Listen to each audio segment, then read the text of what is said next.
Please welcome to the Nest Climate Campus main stage our Chief Development Officer, Amanda Kanega.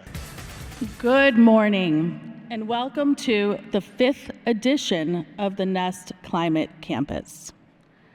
We are thrilled with the stellar content on the stage the past 2 days. It was a demonstration of what leading organizations and climate champions are accomplishing today across policy, science, innovation, and community partnerships. And thank you to all of our sponsors and campus supporters that enable our community to gather for good.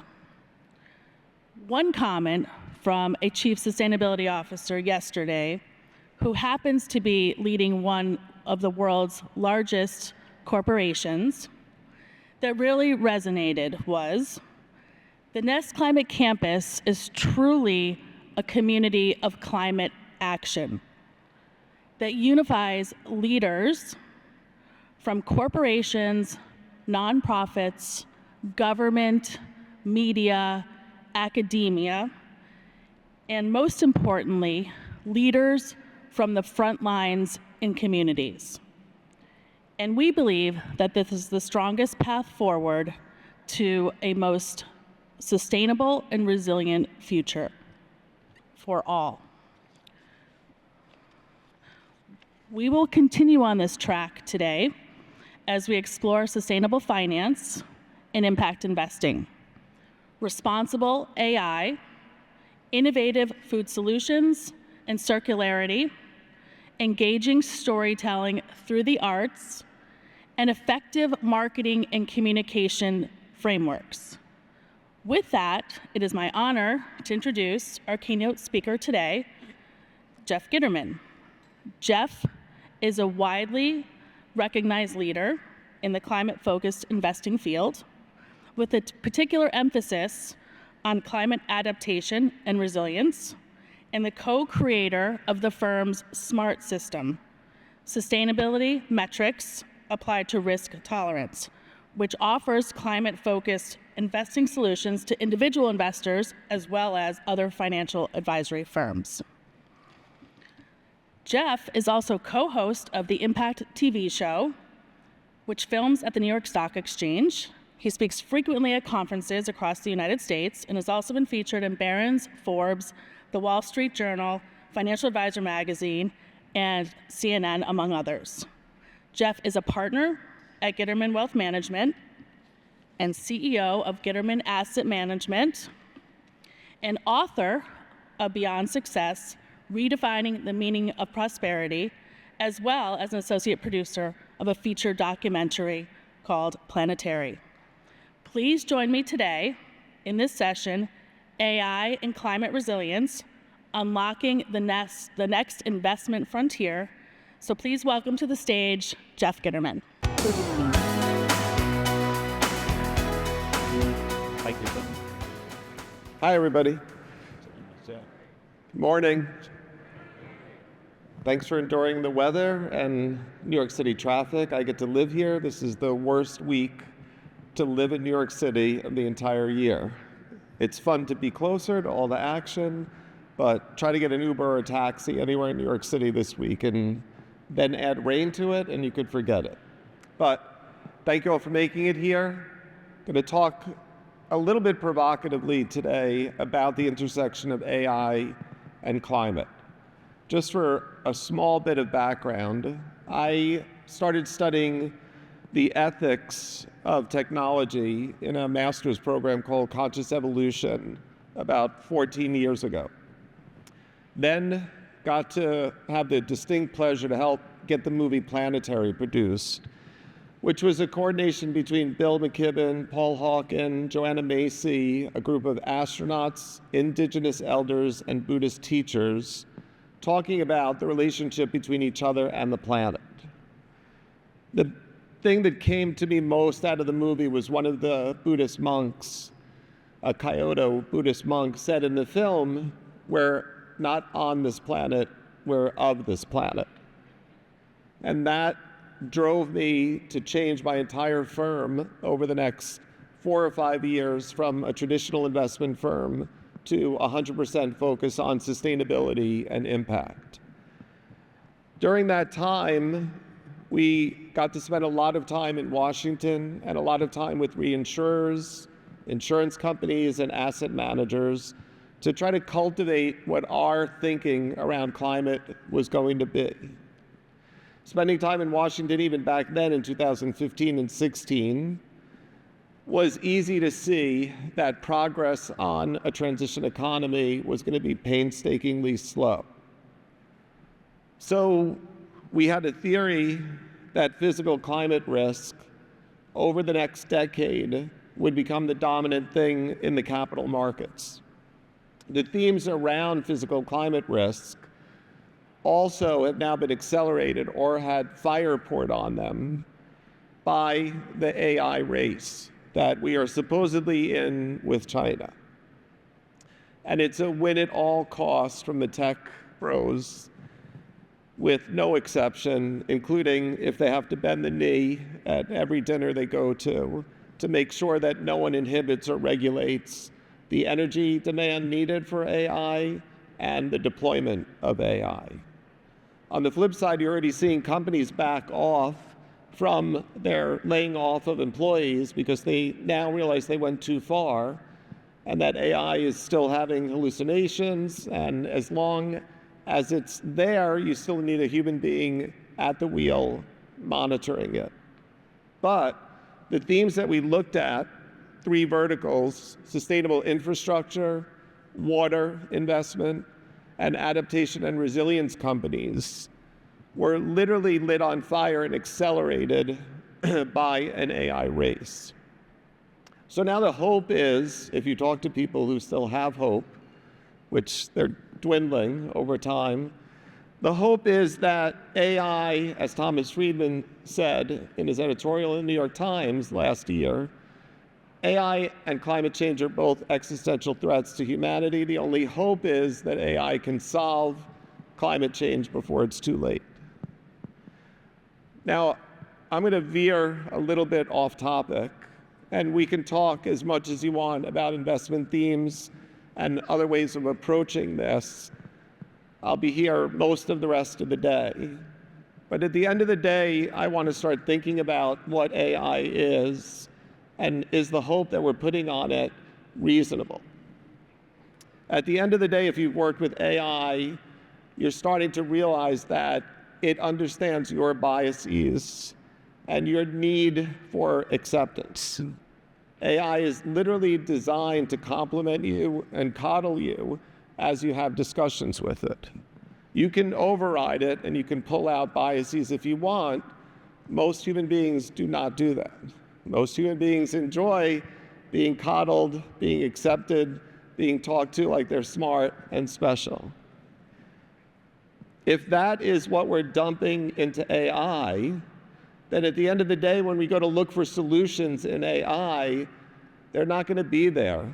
Because if you have a bias that you think climate change is a hoax, you're going to get reflected back to you that there's nothing you can really do, and that nature is nature, and it's a cycle, and we just have to figure out a way to live through it.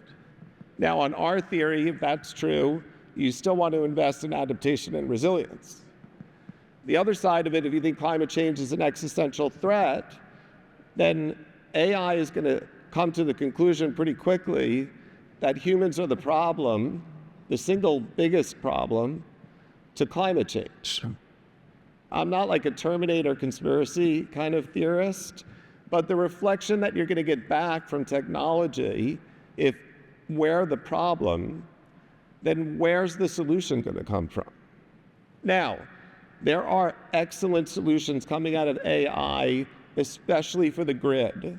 So if you're looking at talking to utilities right now, they're deploying AI at probably the single most important and rapid rate of any sector of the industry. Because utilities have problems with brownouts, they need weather forecasting, they need drones flying over utility areas to see where fire risk is accelerating, they need to see where vegetation has to be cut down. All of this is the picks and shovels of energy demand. And if you ever read anything about the gold rush, if you really wanted to make money long term and keep your wealth, you invested in the picks and shovels of the gold rush. If you wanted to shoot for high risk, high return, short termism, you went out and tried to find gold. Today, we argue often with our investors and institutions that the picks and shovels to drive a more efficient grid is infinitely more important than the end use cases of the AI.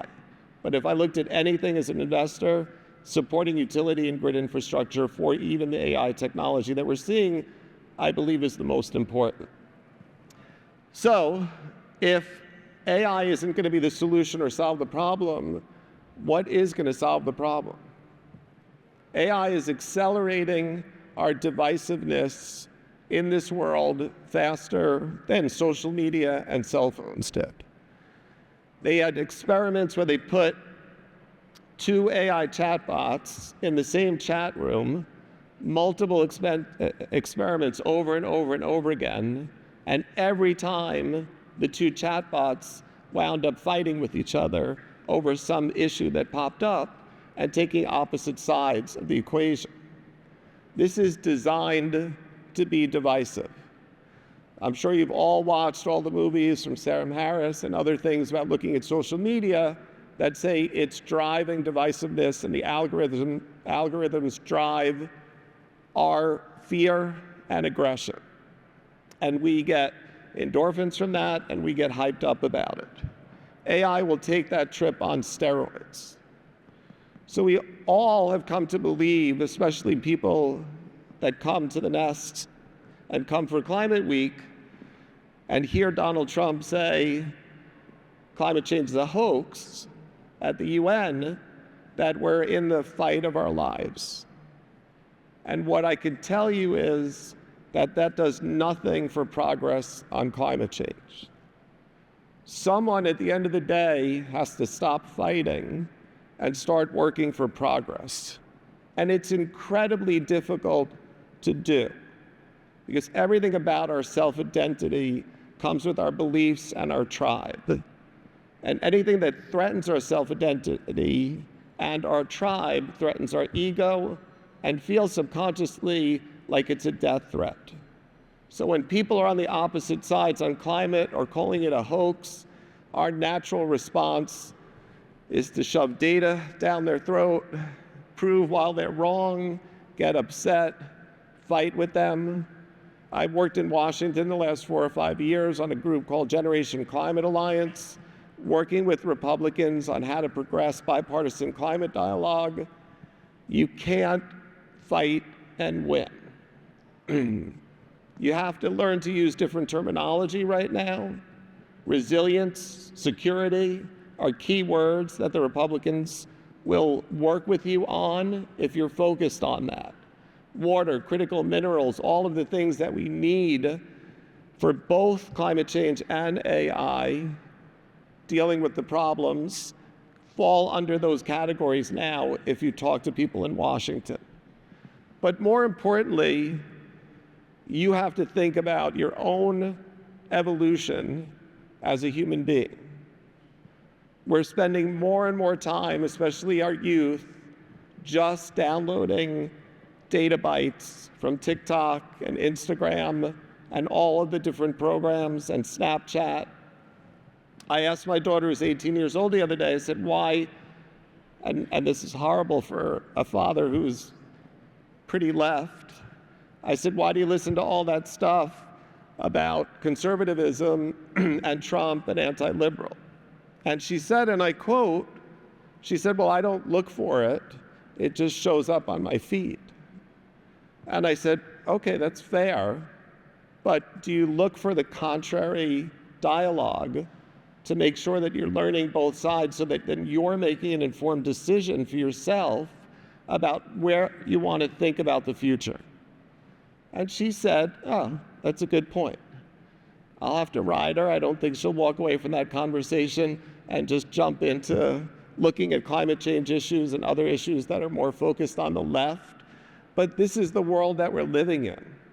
Our kids, 1, 2, 3 clicks in, now get then 100 and 1 million feeds on their social media, forcing a belief and an opinion that keeps getting reinforced. And it reinforces their self-worth. And then it pushes them to take additional steps out in the world to reinforce that and get noticed even more. For 5,000 years, there's been spiritual traditions, whether it's Buddhism or Judaism or Christianity, that have talked deeply about meditation, prayer, and silence as the way to explore more of who you are as an individual. AI is a data dump.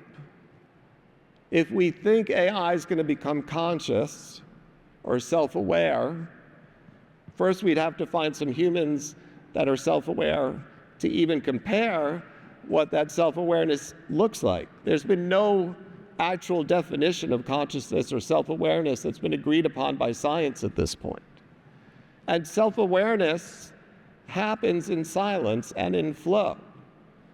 When you look at great beauty, art, music, construction, when you hear people recite poetry that sometimes they're creating on the spot, that doesn't come from deep, focused, current thinking in the moment.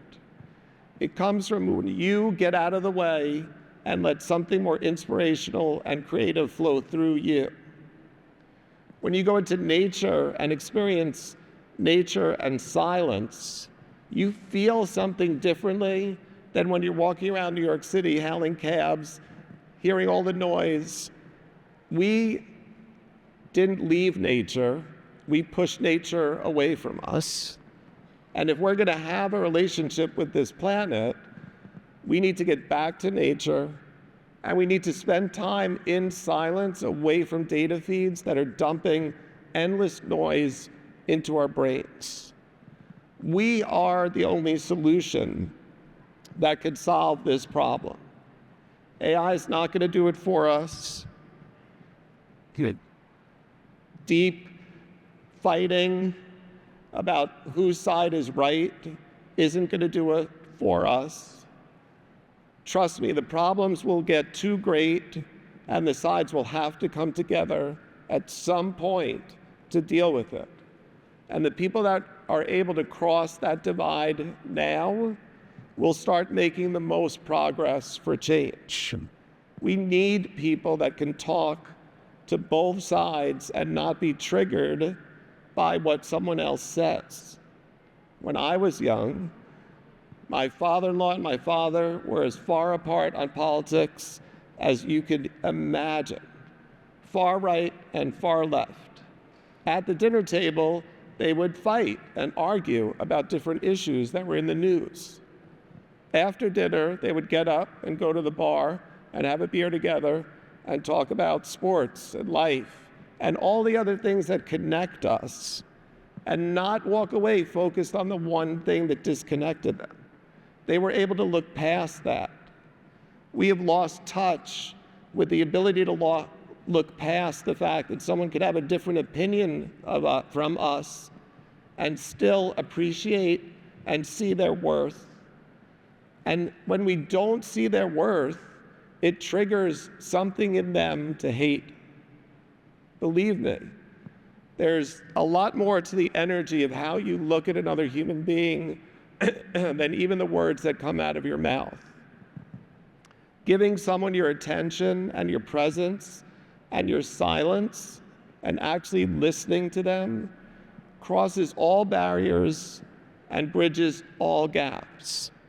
You just have to be truly interested, and the way I do it is I'm deeply fascinated by how someone's come to an opinion that climate change is a hoax. I don't want to hear their data. I want to hear their story. What happened in their life? Who are they listening to the most? What do they feel about the issue? And I will listen to them without trying to contradict them, because I'm not going to change their mind. First of all, you can't change anyone's mind with data. People have been trying for decades. It does not work, because people don't form opinions and beliefs with data. They form opinions and beliefs because of what their tribe believes in, what makes them feel safe, and from stories. If you've read *Sapiens*, you know that the human race survived over other races because of our ability to operate and cooperate around shared story. That was the single biggest difference from the other races that were around at the time. We were able to gather in groups of 1,000. The other was only able to gather in groups maximum of 100 because we could come together on shared story. Now, we're coming apart from differing stories. We have to figure out a way to be able to listen to other people's stories and look past their story and see them as a human being and be interested in what they have to say. And you can find cooperation. We're doing it in many different rooms. Conservative Republicans that care about the environment are the easiest people to deal with about getting environmental changes done. There are people who will talk after me doing solar who are not far left. People are doing things because it's the right thing to do and because they care about clean water and clean air. They just don't want to hear you preaching to them about climate change.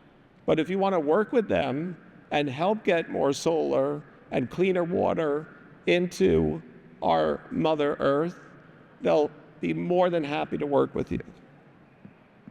I started meditating when I was 13 years old. The best thing that you can do is spend 5 minutes every day doing nothing. We live in a world where we've been conned into thinking that if we're not doing something, we're not progressing. Doing something is action, it's rarely progress. Stopping and doing nothing and letting creativity flow through you and come to you, rather than thinking about what you should have done or could do or should do, that internal monologue is never helpful. Find 5 minutes of silence every day where you just let your thoughts flow and you don't jump in with every thought that goes by and create a story about how scary life is or what you should have done differently or why that date didn't call you back. Just 5 minutes, I'm asking, to just sit quietly before you start your day, before you pick up your phone next to your bedside and start scrolling. Get up, sit in your bed for 5 minutes, and just be still and be quiet. If we all start doing that, the solutions that we need will come through us. It's not going to come from AI. AI won't save us. Climate change is a problem that's too big for the mind that created it, as Einstein said. So we need a new mind to create it. I'm trusting that all of you could be that new mind. Thank you very much. I have some books that I wrote in the back left table. They're free. If anyone wants some copies, not selling anything here, enjoy it. It's also on Amazon for a couple of dollars, but there's a bunch of free copies in the back if you want a copy. Thank you, Britton and Sharon and Amanda for letting me do this morning. Thank you.